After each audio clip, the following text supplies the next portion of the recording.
What if being told you look young isn't a compliment, but a warning sign?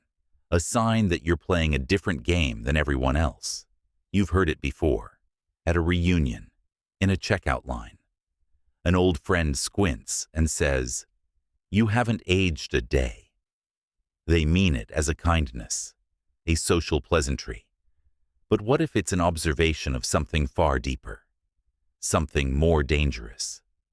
It's an unconscious recognition that you are not running the same operating system as they are. Look around. The modern world has a default setting for aging. It's a cognitive virus distributed through the airwaves, the fiber optic cables, the endless scrolls. It's a virus of manufactured outrage, of low-grade anxiety, of pointless comparison, and hollow consumption. Most people willingly download it. They click agree without reading the terms and conditions. The virus works silently.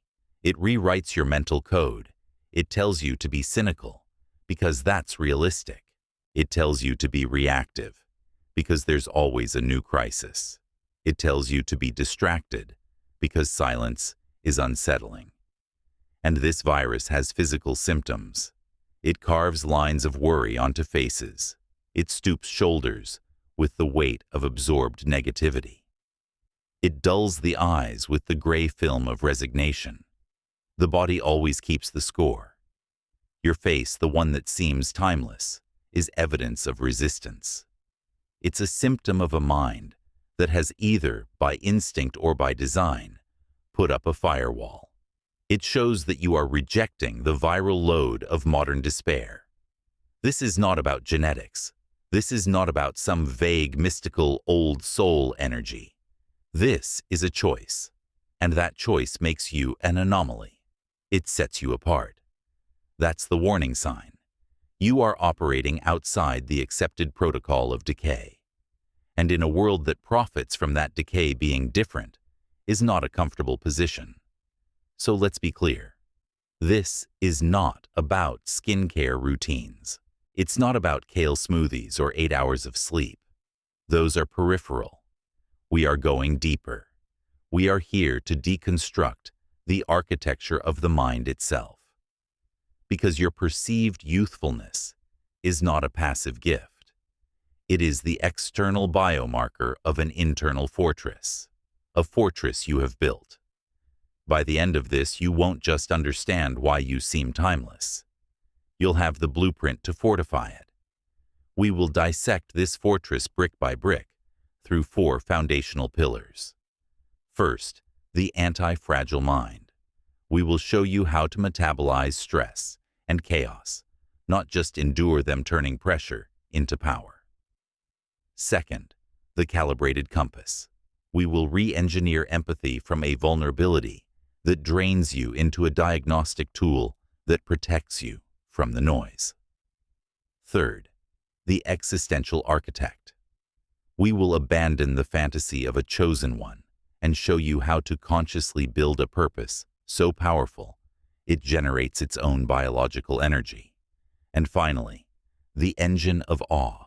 We will give you the strategy to weaponize wonder as a direct antidote to cynicism, the laziest form of intelligence, and the fastest track to aging. This is the fight for your own mind. The battle begins now. So let's begin the construction. Pillar 1. The foundation upon which the entire fortress rests. We call it the anti-fragile mind.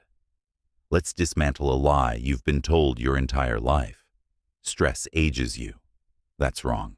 It's a dangerous oversimplification. The truth is far more precise. Stress doesn't age you.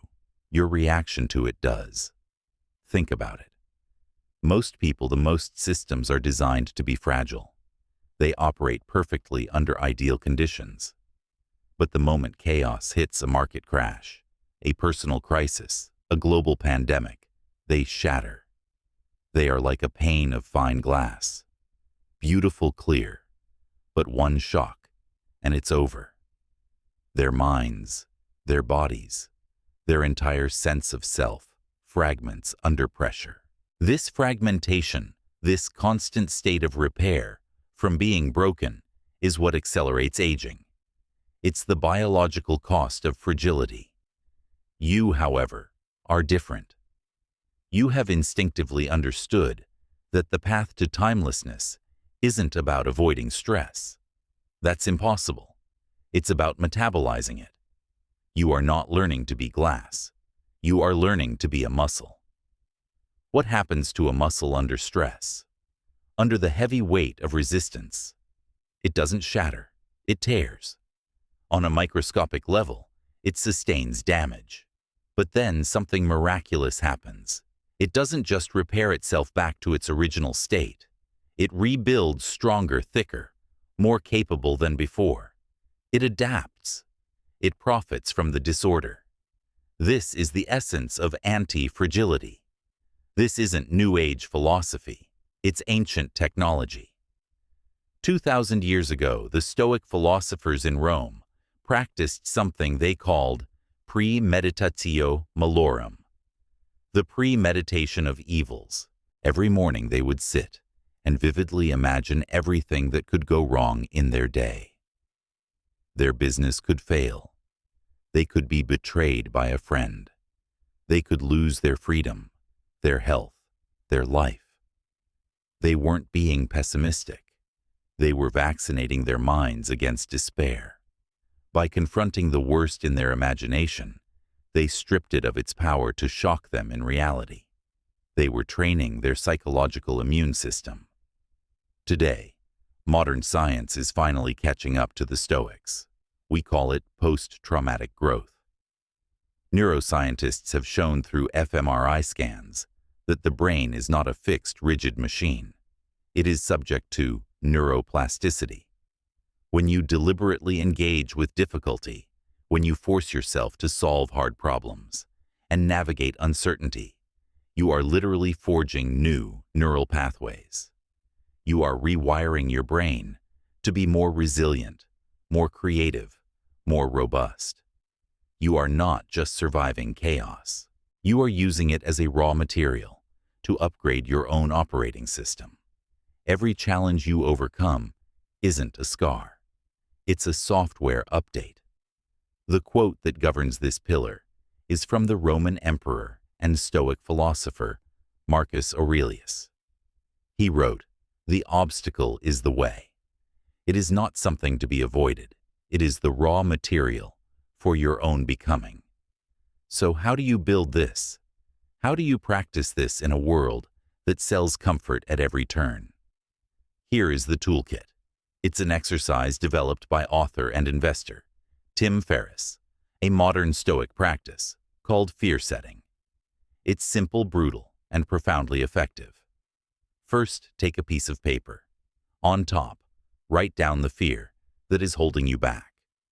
The thing you know you need to do, but are terrified of. Making a career change, having a difficult conversation, moving to a new city. Second, in the first column, define your nightmare. List every single thing you can imagine going wrong if you take that step. Be specific. Don't just say, "I'll fail." What does failure look like? You lose your savings. You face embarrassment. You end up on a friend's couch. Write down the 10 to 20 absolute worst-case scenarios. Third, in the second column, ask yourself, what could I do to prevent each of these things from happening, or at least minimize the damage? You could build a 6-month financial buffer. You could practice the conversation with a trusted friend. You could research the new city for months beforehand. You are moving from being a victim of fear to being a strategist against it. And finally, the most important column. The third column. Repair.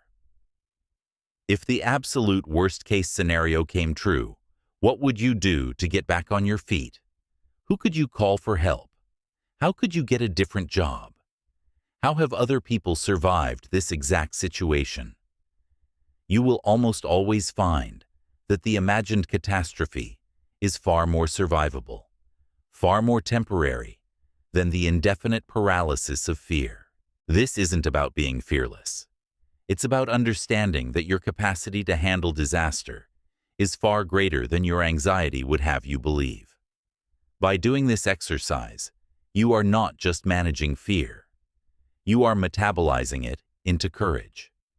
You are turning the fragile glass of what if into the anti-fragile muscle of I can handle this. What stands in the way becomes the way. That is the first pillar. Now, once you have fortified your mind from within, you must learn to defend it from without. This brings us to the second pillar, the calibrated compass. And here is the next uncomfortable truth. Your empathy is being weaponized against you. It is being used as a backdoor for advertisers, political ideologues, and the entire outrage industrial complex to hijack your nervous system and drain your energy. Think of your attention and your emotional energy as your most valuable, non-renewable resources. Every second you spend outraged by a headline, every ounce of empathy you pour into a manufactured online drama is a withdrawal from your own life force. The modern world is a battlefield for this resource, and empathy is the Trojan horse. They wrap a manipulative message in a story of suffering, knowing your good heart will open the gates. Once inside, they dump their cargo of cortisol, anxiety, and division. This constant low-grade state of alert, of feeling everyone's pain all the time, doesn't make you a better person. It makes you a tired, sick, and old one. It is a biological drain. It ages you at the cellular level. Psychology has a term for this cognitive load. Your brain has a finite capacity for processing information. In the last 20 years, we have flooded it.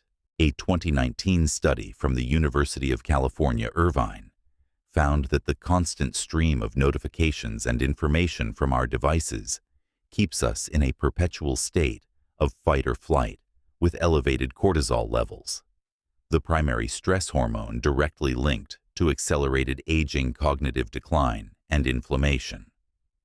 You are marinating in a chemical soup that is making you older. The antidote is not to become a callous monster. It's to become a strategic gatekeeper. The antidote is found in the very thing our digital world seeks to replace: nature.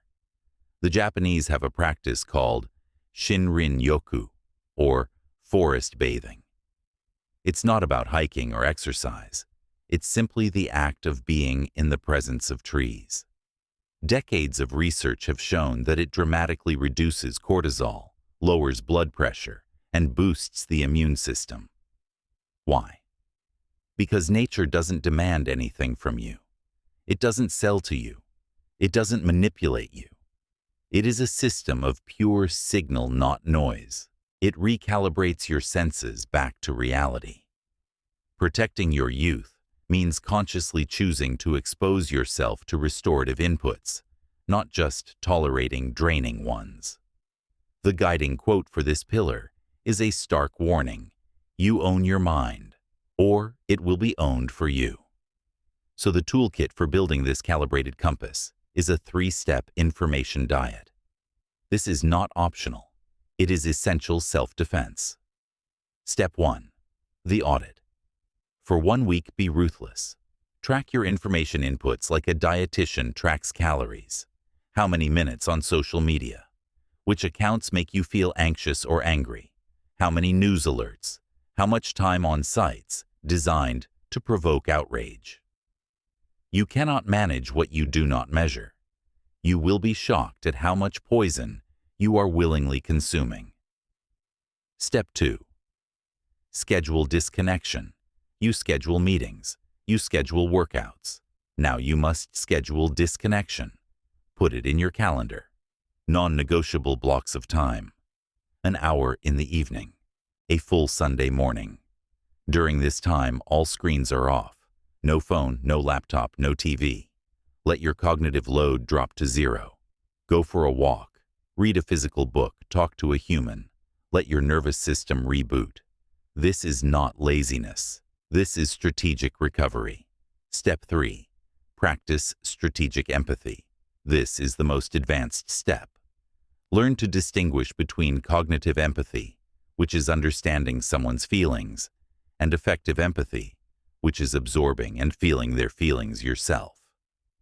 You can understand a friend's panic without becoming panicked yourself. You can understand a political argument without absorbing its toxicity. Strategic empathy is a diagnostic tool, not a sponge. It allows you to understand the world with clarity and compassion, but without letting the world's chaos become your own.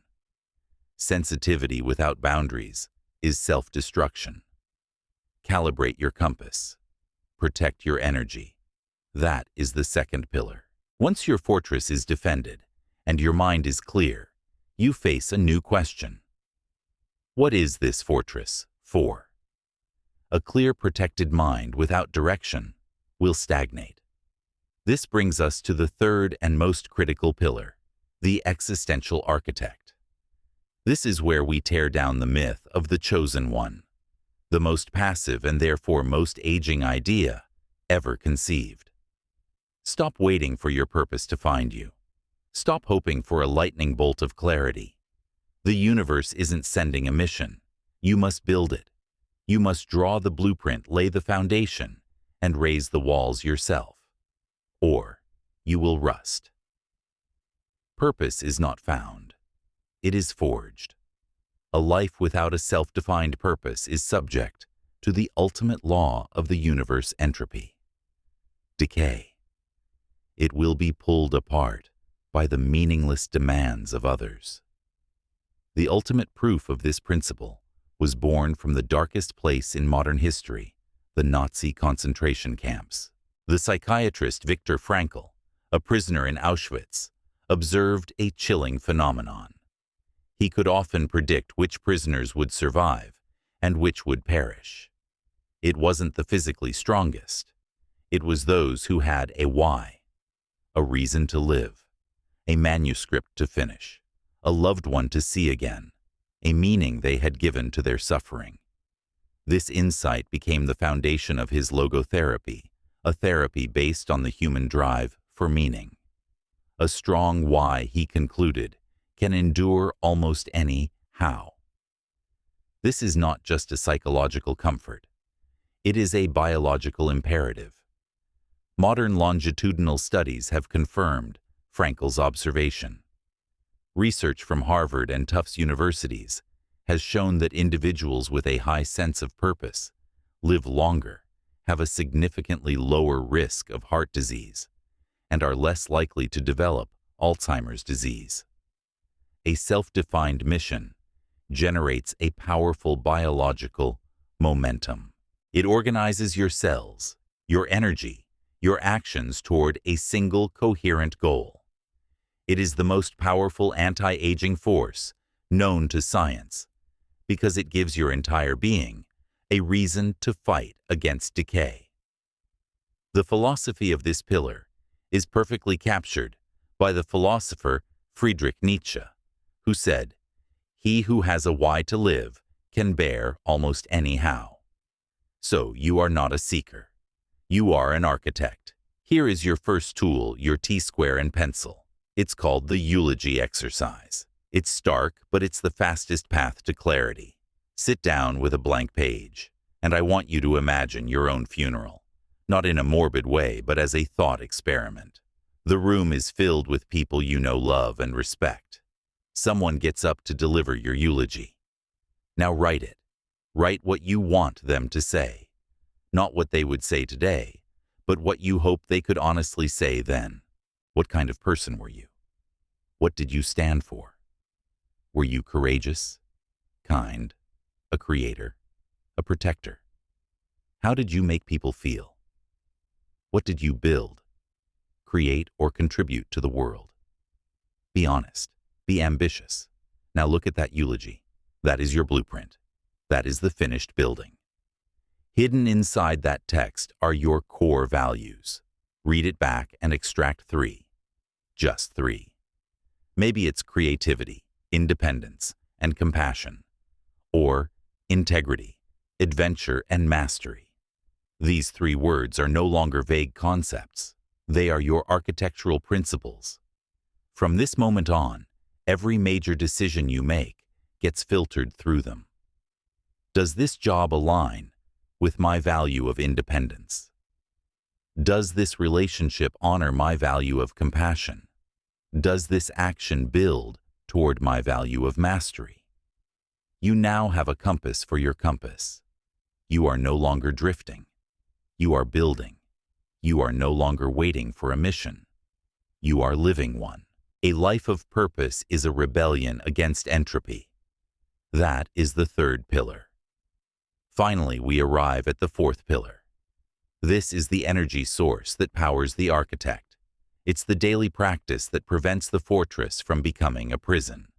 We call it the engine of awe. Let's begin by executing another flawed idea, that joy is a passive feeling you wait for. It's not. Joy is a discipline. It is a choice. It is a muscle you must train. And its opposite, cynicism, is the single greatest accelerant of aging for an intelligent mind. Cynicism is the laziest form of intelligence. It's easy. It requires no effort to see the flaws in everything, to predict failure, to dismiss hope. It feels sophisticated, but it is a cognitive dead end. It is the voice of entropy. It is the surrender of the mind, and it carves itself onto your face. The strategic, disciplined antidote to the poison of cynicism is the emotion of awe. Awe is not just seeing something pretty. Awe is the feeling of being in the presence of something vast that you do not immediately understand. It could be looking up at a starry night, grappling with a complex scientific theory, witnessing an act of profound courage, or getting lost in a piece of music. Dasher Keltner, a psychologist at UC Berkeley and a leading researcher on this emotion, has produced stunning work on the power of awe. His studies show that experiencing awe, even for a few moments, has profound physiological effects. It measurably reduces the levels of inflammatory cytokines in the body. These are the same molecules that in excess are linked to depression, heart disease, and the general inflammation that is a hallmark of the aging process. Awe literally calms the fires of stress in your body. It also makes you more generous, more connected to others, and less focused on your own petty anxieties. It shrinks the ego and expands your sense of belonging to something larger than yourself. Cynicism makes your world small, rigid, and predictable. Awe cracks it open. It reminds you that the map is not the territory, that your understanding is incomplete. This state of openness, of wonder, is the physiological signature of youth. It is the mind's refusal to become rigid and old. The guiding principle here comes from the ancient Greeks, who understood this long before we had the science. As Socrates said, "Wonder, not doubt, is the root of knowledge." So, this is not about naive optimism. This is about a strategic cognitive practice. The toolkit is simple, and it will change the texture of your daily life. It is the practice of the daily awe.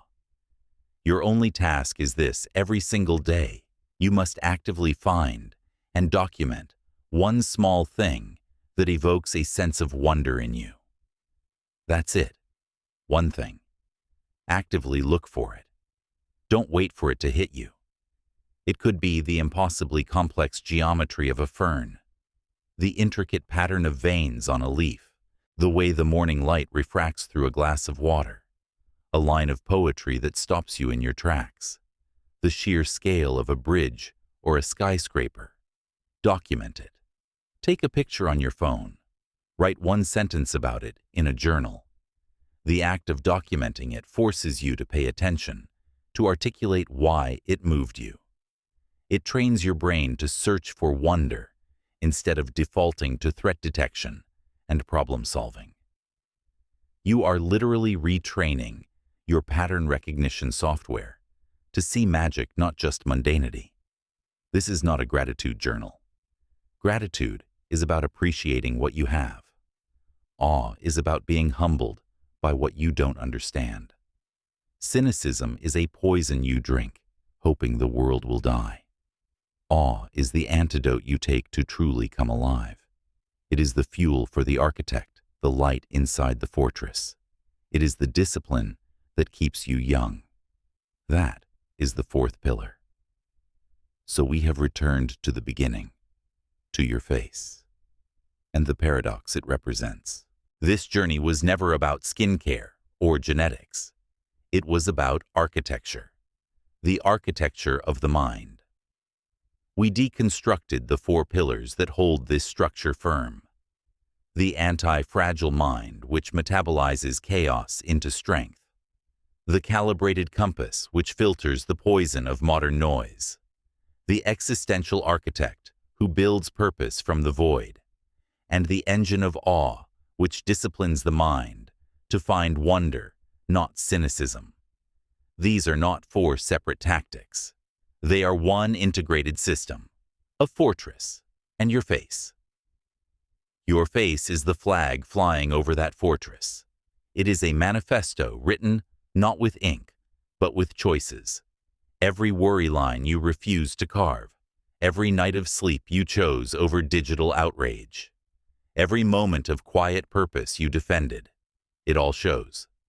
It says you have rejected the cultural programming that demands you age on its schedule, a schedule fueled by cortisol distraction and despair. Understand this clearly. A world that profits from your anxiety wants you to look tired. A system that thrives on your consumption wants you to feel empty. An algorithm that feeds on your anger wants you to become bitter and brittle. Your youthful appearance is a quiet rebellion. It says you refuse to be a passive consumer of a culture that wants you tired, stressed, and old. Keep building. Keep fighting. Your life is your argument. If this blueprint resonates with the architect in you, share this with one other person who is building their own fortress. Subscribe for more tools for the fight. And now you must declare your first move. What pillar are you building first? Declare it in the comments below.